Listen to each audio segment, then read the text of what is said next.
Today I am going to talk about Niagara Falls. Niagara Falls was formed when glaciers retreated at the end of the last ice age, about 12,000 years ago.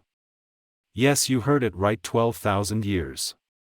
The falls are located on the Niagara River, which is the boundary between Ontario, Canada and New York, United States.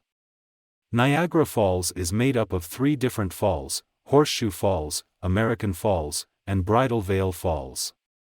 Horseshoe Falls is the largest and is located on the Canadian side, while American Falls and Bridal Veil Falls are on the American side.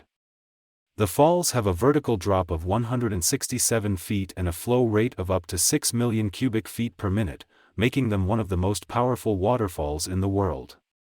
The first known European to visit Niagara Falls was French explorer Étienne Brule in 1615.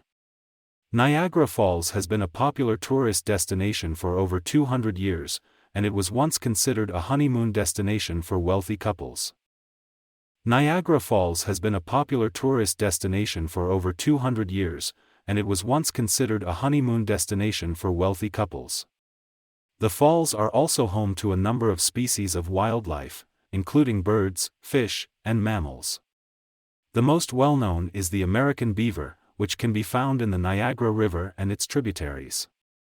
Niagara Falls is a major source of hydroelectric power and has been used to generate electricity since the late 1800s.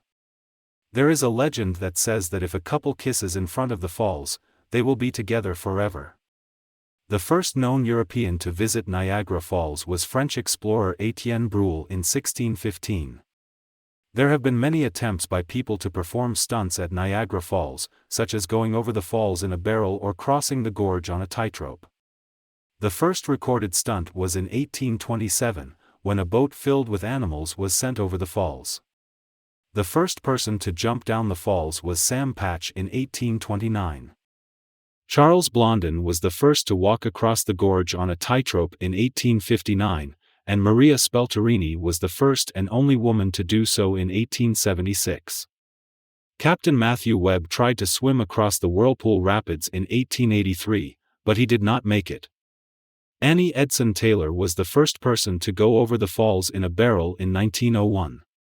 The Ontario government made it illegal to perform stunts within park boundaries in 1951, but there have still been occasional attempts since then.